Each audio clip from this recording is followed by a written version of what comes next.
What is going on, guys? Today I just wanted to do a quick little video going over the vacuum ports that you need to run your engine. In this case, it's an RB20. Alright, so here's the motor.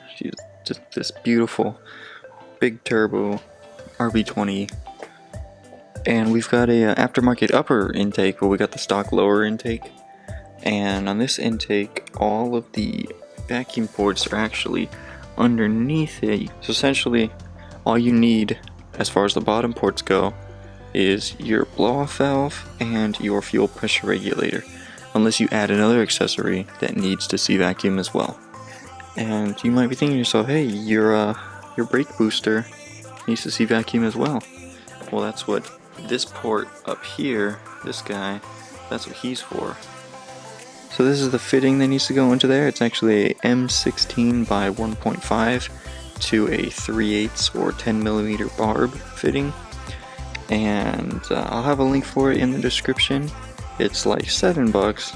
It's not too bad, but yeah, it goes in here and it just threads in beautifully, and then it's good. However, we are going to be putting Teflon tape on it, as I suggest you do with all the even the ports underneath it, to put Teflon tape, because you do not want a leak from there. You don't want a vacuum leak / boost leak when the throttle's open. You don't want that, because then you have no power, and that's not good, and your idle is kind of weird. So you just take your fitting and you just put her in, just get her in there, and it's a 17. So just tighten her good, don't over tighten it. You don't want to do that. So here we have the stock brake booster line for the KA, and this part is probably the most important part. It is a one-way check valve. Essentially, air can only travel whichever way the arrow is pointing, which it is pointing towards the manifold, meaning it will suck air out of the brake booster, meaning give it vacuum, but it cannot add air in once boost is going through it. So we ran into an issue.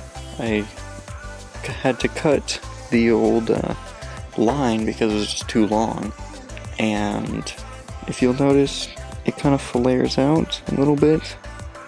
This opening is bigger than that opening, and unfortunately that makes it too small for this guy. So I'm gonna have to get some 3/8 hose and then just redo the whole thing, and then I can make it look a little cleaner too, because I'd like it to sit under this lip rather than over, just to be, more out of the way. So you can see there's the ports. I only have one hooked up because I only have a fuel pressure regulator right now. I do not have the blow-off valve yet, but that will be what the second port is for, and then the other two ports I have no purpose for. So they will just be capped off, so we don't have any leaks there. But again, there is Teflon tape for all 4 of them, so we don't have any leaks. And then I've just got that one line, comes up to here, goes into our fuel pressure regulator.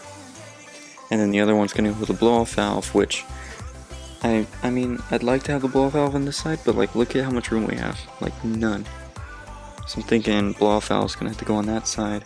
We're gonna have to do some fancy stuff to get the line over there, probably run around the back of the motor, because I don't want it in the front, because I mean, we already have limited room as it is. Those aren't touching, by the way.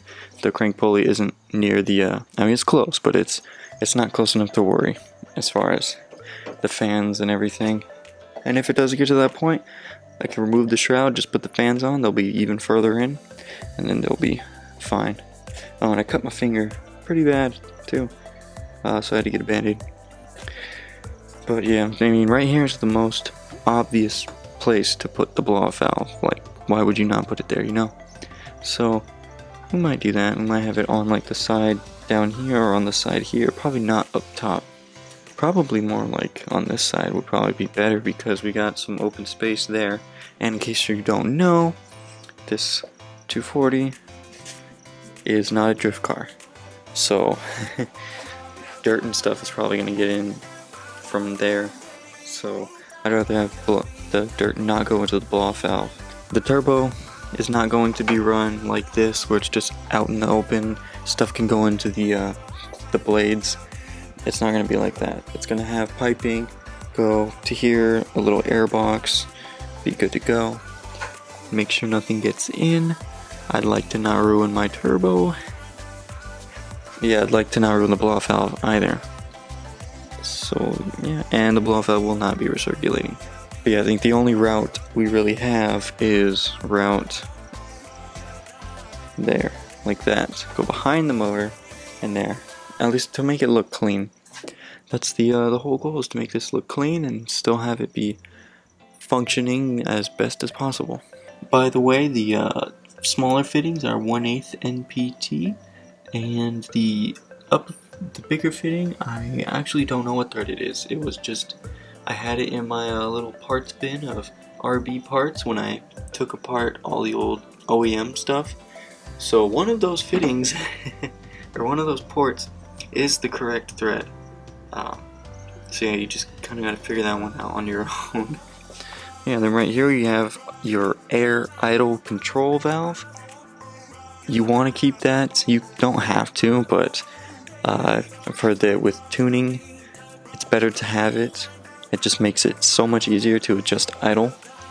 So I'm keeping it. I mean, it's not the prettiest thing, but it's definitely not the worst looking thing. I also deleted the cold start valve. It just helps with cold starts. That's why it's called a cold start valve.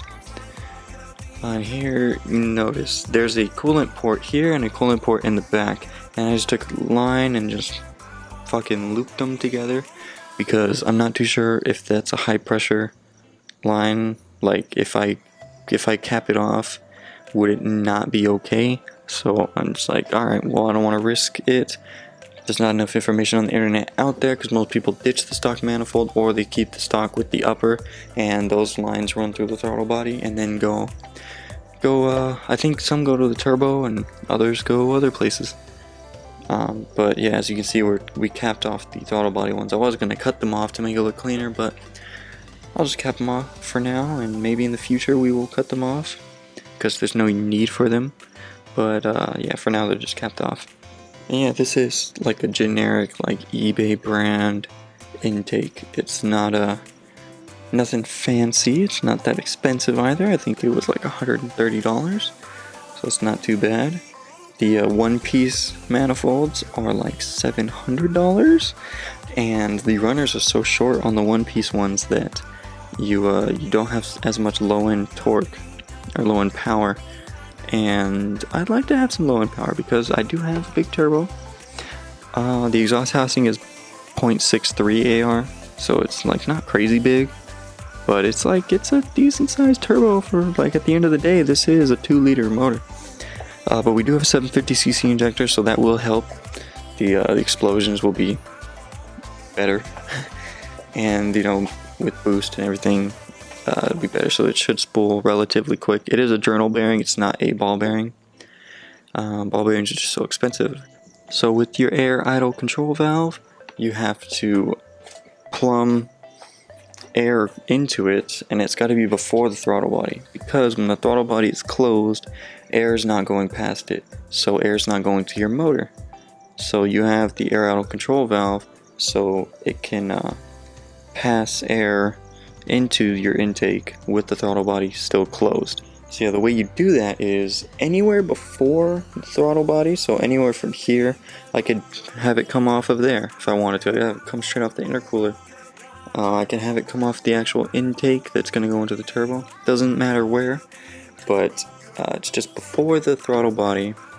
You just have a port, and then you have your vacuum line go to there, and then it'll let air in, and it'll adjust it. It's got a little motor on it.